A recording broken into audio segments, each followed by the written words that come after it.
다 같이 사도신경으로 우리의 신앙을 고백하며 새벽 예배를 하나님께 드리겠습니다.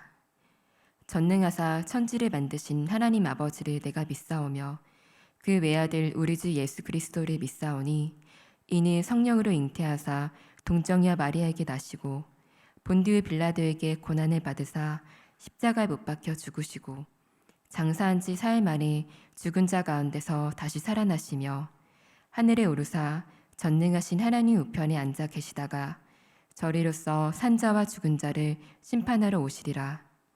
성령을 믿사오며 거룩한 공예와 성도가 서로 교통하는 것과 죄를 사하여 주시는 것과 몸이 다시 사는 것과 영원히 사는 것을 믿사옵나이다. 아멘.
오늘 우리에게 주시는 하나님의 말씀은 역대상 9장 35절부터 10장 14절까지의 말씀입니다. 기브온의 조상 여이엘은 기브온에 거주하였으니 그의 아내의 이름은 마아가라. 그의 맏아들은 압돈이요 다음은 술과 기스와 바알과 넬과 나답과 그들과 아히오와 스가랴와 미글롯이며 미글롯은 시므함을 낳았으니 그들은 그들의 신족들과 더불어 마주하고 예루살렘에 거주하였더라. 넬은 기스를 낳고 기스는 사울을 낳고 사울은 요나단과 말기수아와 아비나답과 에스바알을 낳았으며 요나단의 아들은 무립바알이라.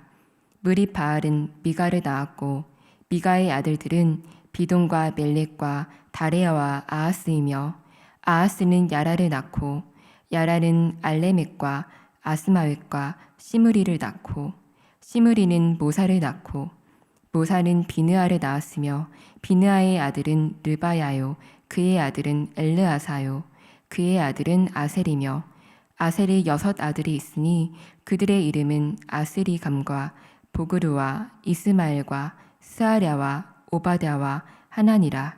아셀의 아들들이 이러하였더라.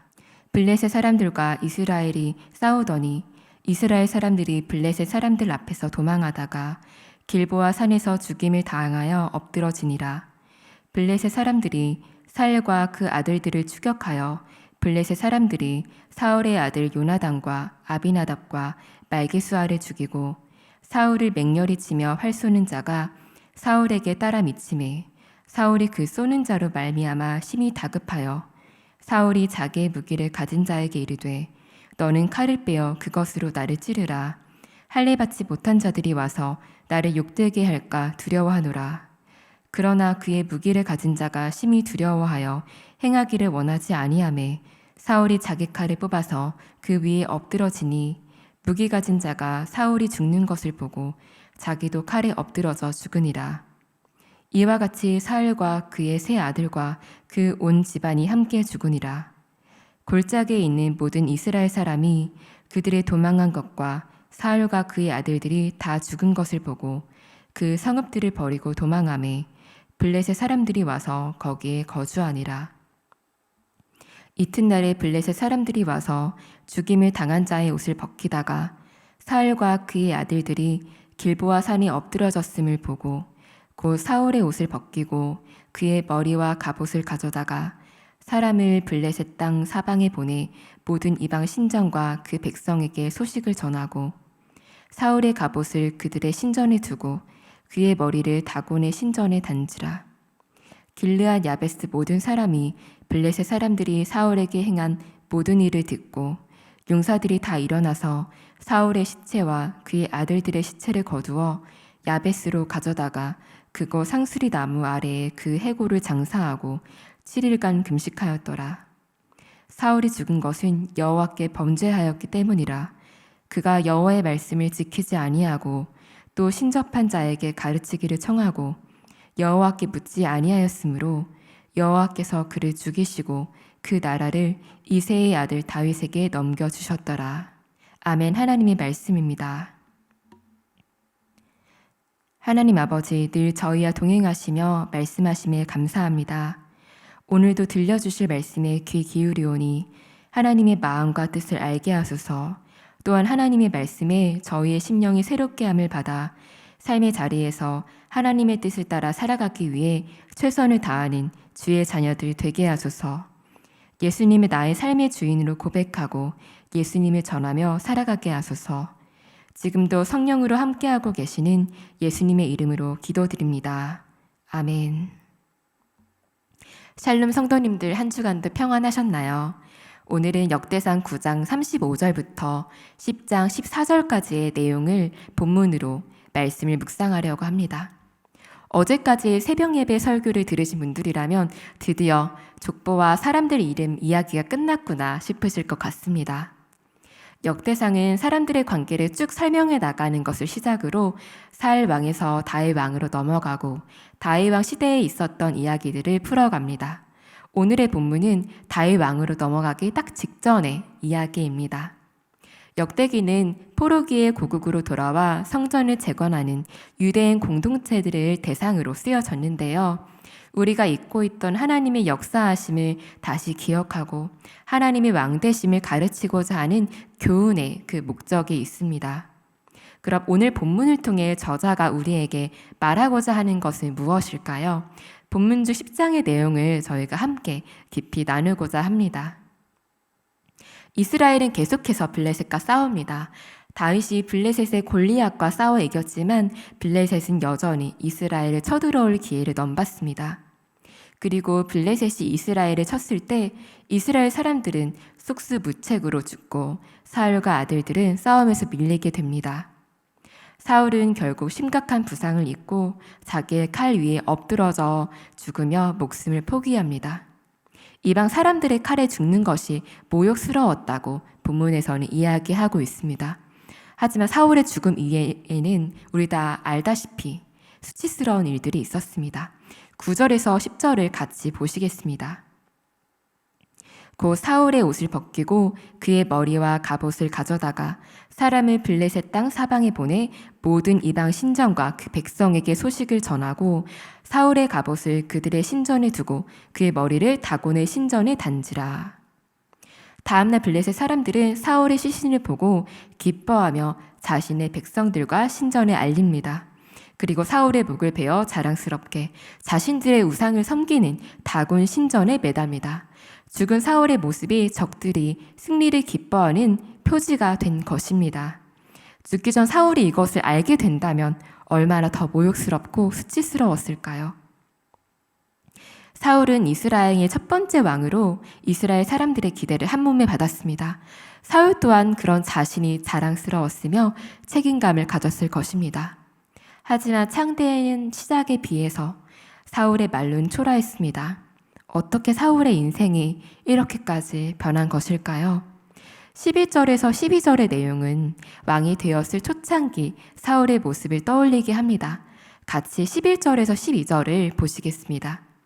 길르한 야베스 모든 사람이 블레셋 사람들이 사울에게 행한 모든 일을 듣고 용사들이 다 일어나서 사울의 시체와 그의 아들들의 시체를 거두어 야베스로 가져다가 그곳 상수리 나무 아래에 그 해골을 장사하고 7일간 금식하였더라. 아멘. 길르한 야베스 사람들은 사울과 그 아들들의 시체를 거두어 장사 지내고 7일간 금식합니다. 사울 왕의 마지막을 예우한 것입니다. 길르한 야베스 사람들 어디서 들어보시지 않으셨나요? 사울이 왕으로 기름 부음을 받고 얼마 되지 않았을 때 등장한 사람들입니다. 암몬 사람들이 야베스를 치려고 할 때에 사울은 백성들과 함께 암몬 진영에 쳐들어가 승리했습니다. 그리고 사울은 모든 이스라엘 사람들로부터 왕으로 인정을 받게 됩니다. 아시다시피 사울은 원래 소심한 사람이었습니다. 사무엘이 미스바에서 왕을 소개하고자 할 때에 짐짝 뒤에 숨어 있었던 사람이었습니다. 하지만 하나님의 영이 그에게 임할 때 그는 담대해졌고 사람들을 이끌고 적의 진영에 쳐들어갔습니다. 백성들은 사울과 함께 하시는 하나님을 경험하며 정말 사울이 하나님이 세우신 왕임을 믿고 인정하게 되었습니다. 그런데 이제 하나님의 영과 하나님의 능력으로 충만했던 사울의 모습은 전혀 없습니다. 사울은 하나님의 영이 아닌 악한 영에 사로잡혔고 마음에는 다윗에 대한 시기와 질투로 가득했습니다. 다윗을 죽이는데 자신의 온 힘과 시간과 에너지를 쏟습니다. 하나님과 함께하지 않는 사울의 모습은 정말 초라해 보입니다. 초창기와 전혀 다른 모습입니다. 그리고 결국 비참하게 생을 마감하게 됩니다. 이어지는 13절에서 14절은 사울이 왜 이렇게 변했는지를, 왜 이렇게 초라하게 죽었는지를 명확하게 설명해 줍니다. 같이 본문을 보시겠습니다. 사울이 죽은 것은 여호와께 범죄하였기 때문이라. 그가 여호와의 말씀을 지키지 아니하고 또 신접한 자에게 가르치기를 청하고 여호와께 묻지 아니하였으므로 여호와께서 그를 죽이시고 그 나라를 이새의 아들 다윗에게 넘겨주셨더라. 아멘. 역대기 저자는 이러한 사울의 말로가 여호와께 죄를 지었기 때문이라고 명확하게 분명하게 설명해 주고 있습니다. 사울이 하나님의 말씀을 지키지 않았기 때문입니다. 사무엘은 사울에게 왕으로 기름을 부은 다음 길갈에 먼저 내려가 7일간 기다리라고 했습니다. 하지만 사무엘이 오지 않자 마음이 조급해서 자신이 직접 번제를 드립니다. 레위기 제일 앞장 1장에서는 번제에 대한 구체적인 지침이 나옵니다. 그만큼 번제, 예배에 대해 하나님은 중요하게 말씀하셨습니다. 번제는 제사장이 진행해야 했습니다. 그런데 얼른 블레셋 사람들과 싸우러 가야 한다는 그런 조급한 마음에 사울은 하나님의 말씀을 어긴 것입니다. 이것이 바로 하나님이 그를 버리시기로 하신 결정적인 이유입니다. 그의 마음의 중심에는 하나님이 아니라 자신이 있었습니다. 자신의 뜻대로 판단했던 것입니다. 사무엘은 그런 사울을 보며 꾸짖습니다.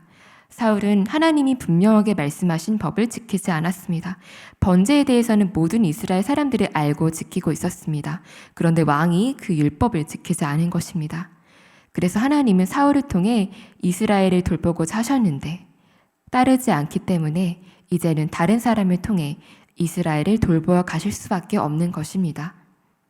사울의 불순종은 이후에도 한 번 더 등장합니다. 바로 아말렉과의 전투입니다. 이스라엘이 이집트를 나올 때 아말렉은 이스라엘을 공격했습니다. 하나님은 이것을 기억하셨고 아말렉을 벌하시겠다고 말씀하십니다. 그래서 아말렉을 칠 때에 사람과 가축까지 완전히 멸망시키라고 하셨습니다. 희생 제사의 측면도 함께 들어가 있습니다. 하지만 이때에도 사울은 하나님의 말씀에 순종하지 않습니다. 아말렉 왕은 죽이지 않고 생포합니다. 아마 아말렉 왕을 통해서 협상을 하고자 했던 것 같습니다. 또한 사울은 좋은 가축들만은 죽이지 않고 남겨둡니다. 이것들을 본 순간 아깝다는 생각, 괜찮지 않을까 하는 생각이 들었던 것 같습니다. 사울은 좋은 가축들을 본 순간 탐욕이 생겼습니다.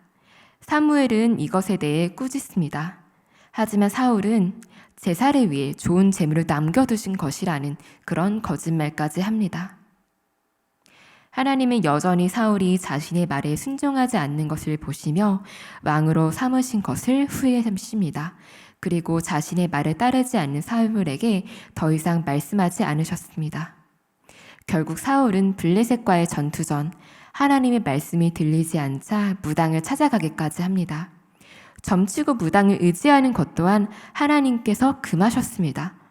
그래서 사울은 이스라엘에서 신접한 사람들과 무당을 쫓아냈습니다. 하지만 사울은 쫓아낸 무당을 직접 찾아가기까지 합니다.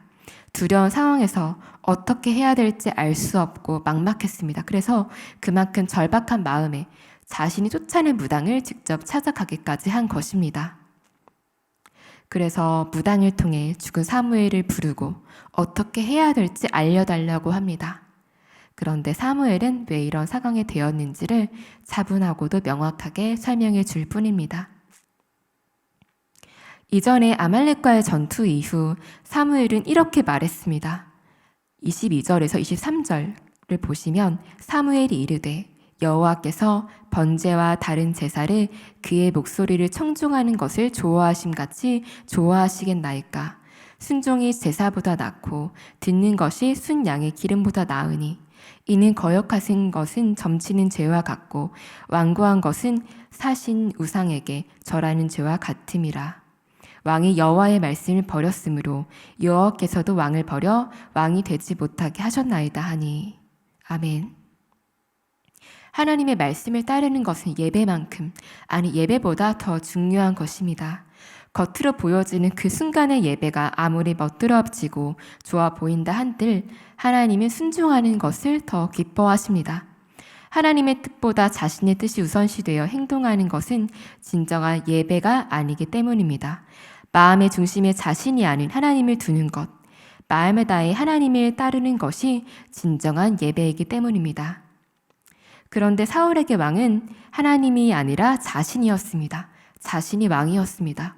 하나님이 세우신 왕의 자리에서 자신의 생각대로, 판단대로 행동하신 것이 너무나도 당연스러웠습니다. 그렇게 하나님이 분명하게 말씀하신 번제에 대한 지침, 규례조차도 따르지 않은 것입니다. 하나님이 사울을 버리시고 세우신 다윗의 모습은 사울과 대비됩니다. 다윗은 어떤 상황이든지 늘 하나님의 뜻을 묻고 구했으며 하나님의 말씀을 그대로 따르는 그런 모습을 보여줍니다. 사울에게 쫓겨 이스라엘 떠나야 하고 숨어야 되는 상황에서도 늘 하나님의 뜻을 우선시했습니다. 심지어 사울을 죽일 수도 있는 상황에서 2번이나 사울을 살려줍니다. 하나님이 자신을 왕으로 세우시겠다고 하셨고 기름을 부으셨지만 일단 그 상황에서 사울은 분명하게 하나님이 세운 왕이기 때문입니다. 하나님은 다윗의 마음의 중심이 자신을 향한 걸 아셨기 때문에 다윗을 왕으로 세우셨습니다. 사랑하는 성도 여러분, 우리의 신앙은 늘 2가지 선택지입니다. 하나님을 따르는가, 하나님을 따르지 않는가. 예수님을 나의 주인으로 모시고 살아가는가, 아니면 나의 생각과 마음을 가장 중요시하며 나를 내 삶의 주인으로 여기고 살아가는가입니다. 중간에 선택지는 없습니다. 예수님을 나의 주인으로 모시고 살아가지 않는 것은 곧 탐욕과 자만심을 따라 예수님을 모르는 사람들과 똑같이 살아간다는 뜻이기 때문입니다. 사랑하는 성도 여러분, 나를 죄에서 구하고 영원한 생명을 주기 위해 십자가에 달리신 예수님, 그 예수님을 나의 삶의 주인으로 정말 모시고 살아가고 계신가요? 예수님은 우리와 늘 동행하시며 소통하고 싶어 하십니다. 그 예수님의 음성에 귀를 기울이며 걸어가고 있는지, 아니면 예수님의 음성에 귀를 기울이지 않고 나의 생각대로 길을 가고 있는 건 아닌지 우리 함께 말씀을 통해 돌아보았으면 좋겠습니다. 사울에게 하셨던 하나님의 말씀이 분명하셨듯 우리를 향한 예수님의 말씀은 늘 분명하십니다. 들리지 않는다면 우리가 제대로 귀를 기울이지 않았기 때문입니다. 귀를 기울이고자 노력하고 생각하지 않기 때문입니다. 예수님은 하나님과 우리 사이를 가로막는 죄를 없애주심으로써 우리가 하나님과 소통할 수 있게끔 해주셨습니다. 언제든 성령님을 통해 하나님의 음성을 들을 수 있게 해주셨습니다. 사랑하는 성도님들, 나를 향한 하나님의 음성을 듣고 그 말씀에 순종하는 자 되셨으면 좋겠습니다. 말씀의 순종함이 곧 하나님을 향한 진정한 예배이며 예수님을 나의 왕으로 삼는다는 진실된 고백입니다. 그 진실된 예배와 고백을 하나님은 그 어떤 것보다, 그 무엇보다 기뻐하십니다. 우리 성도님들이 삶 속에서 예수님을 나의 왕으로 인정하고 따르는 하나님이 기뻐하시는 자녀 되시기를 소망합니다. 예수님이 주신 기도문, 주기도문으로 오늘의 예배를 마치겠습니다. 하늘에 계신 우리 아버지여, 이름이 거룩히 여김을 받으시오며 나라가 임하시오며 뜻이 하늘에서 이루어진 것 같이 땅에서도 이루어지이다. 오늘 우리에게 일용할 양식을 주시옵고 우리가 우리에게 죄 지은 자를 사하여 준 것 같이 우리 죄를 사하여 주시옵고 우리를 시험에 들게 하지 마시옵고 다만 악에서 구하시옵소서. 나라와 권세와 영광이 아버지께 영원히 있사옵나이다. 아멘.